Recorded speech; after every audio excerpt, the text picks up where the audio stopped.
Hello everybody, I'm KC and welcome to another edition of Let's Talk About, and welcome to the latest installment of To Infinity War and Beyond.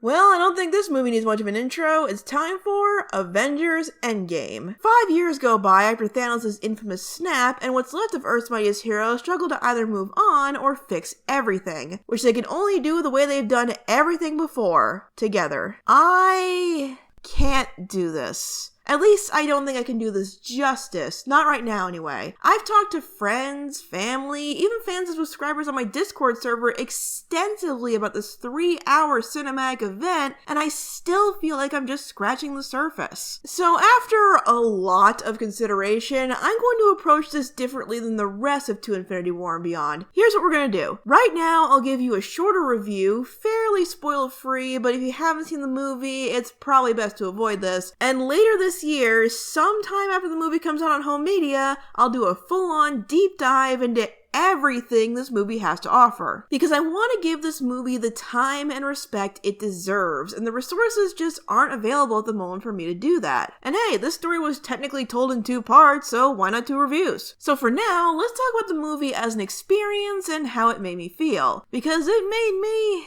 feel some things. One of the things I was most concerned about going into this movie was the runtime and that this was going to drag, but it really doesn't. After the tragedy at the end of Infinity War, it takes the time for these characters and this world to process this incalculable loss, how it affects everything around them, and how it's impacted those who survived. And I really respect just how much time the movie gives to process such a tremendous failure. For a while, it does feel hopeless. I'd say it's a bold move for a superhero movie to not have a proper action sequence until about an hour in, and even that's pretty brief. But to do anything else would have felt, in a way, disrespectful. It wants you to feel the hopelessness of the situation, that for a while our heroes can't find a way to fix this, and how they choose to deal with that in unique ways. Because of that, this might have been the most demanding movie performance-wise, but since these actors have lived with these characters for so long, it feels incredibly natural as each action is taken throughout the film. The relationships are tested more than ever, and some characters even really surprise you with how they deal with the new situations this loss created. What works so well about this movie is how it processes the highs and lows, how it starts out so somber and hopeless, but as the team comes together again, things get more hopeful again. Once we reach the second act, the movie takes a turn that, in a way, celebrates the legacy these past 21 movies have created in a way that I personally really enjoyed. I won't go into specifics here, but it is a method that has led to a lot of people to call this movie convoluted, and it may or may not be. Like, parts of it check out and they go out of their way to explain contradictions, but it feels like parts of those points are contradicted, but doesn't seem to affect the larger universe, except when it does, and we might have alternate realities now, and then... Oh no, I've gone cross-eyed.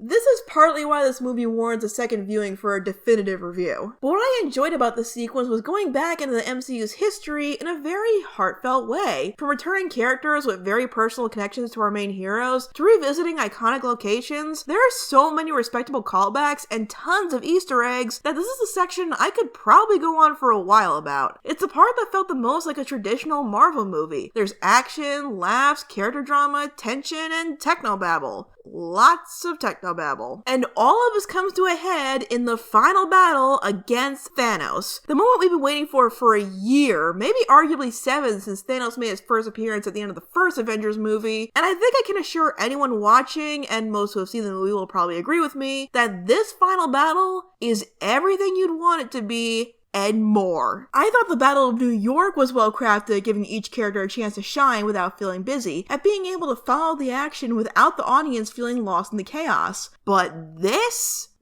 was something else. There are so many standout, jaw-dropping moments in this battle that there's a good chance your favorite hero got to do at least one cool thing that had you sitting there going, heck yeah! Except for a couple that are still dead. Sorry. And the moment when all of the heroes return from the dusty abyss to stand together and face Thanos at once is such an untold level of epic, it gives the moment where the Avengers first assembled all those years ago a run for its money. Mainly because Cap finally said the thing. Avengers! Assemble.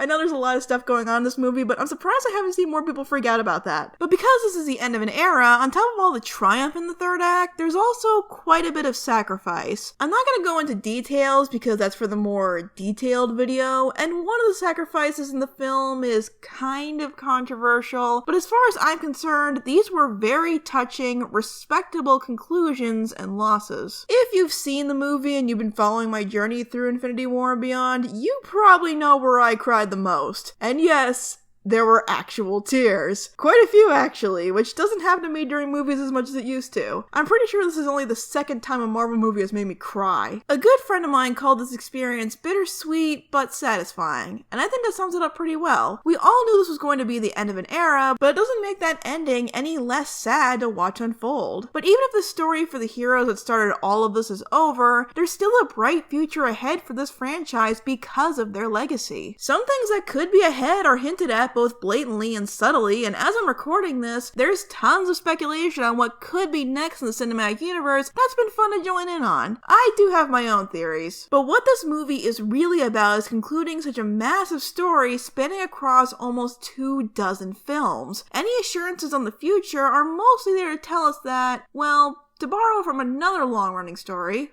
this song is ending, but the story never ends.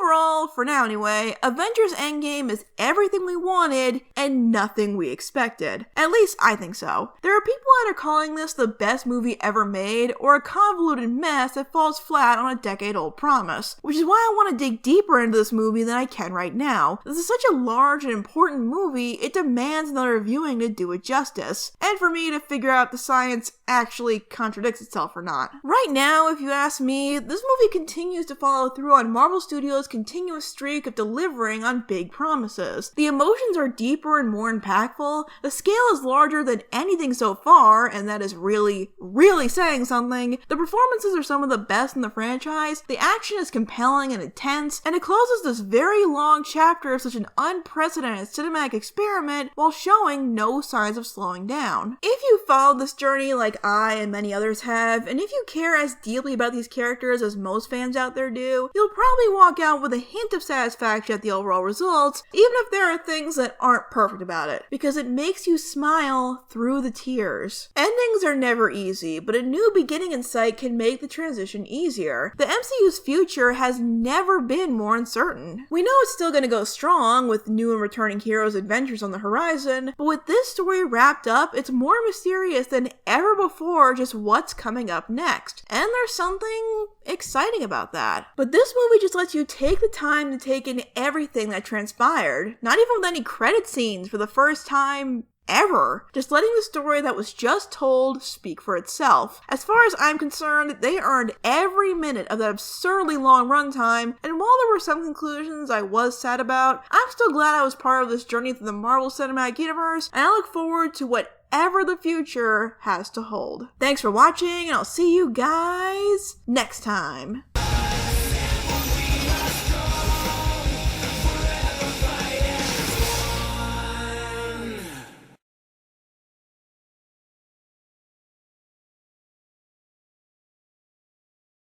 So, last time I showed you guys the list of Sherlock Holmes related actors who have been in the MCU. Well, thanks to the Russos, I have another list to keep track of. The Community cast member cameos. And this was such a big movie, we can cross off 2 more. Now we just need Joel McHale, Gillian Jacobs, Alison Brie, and yeah, like that's gonna happen.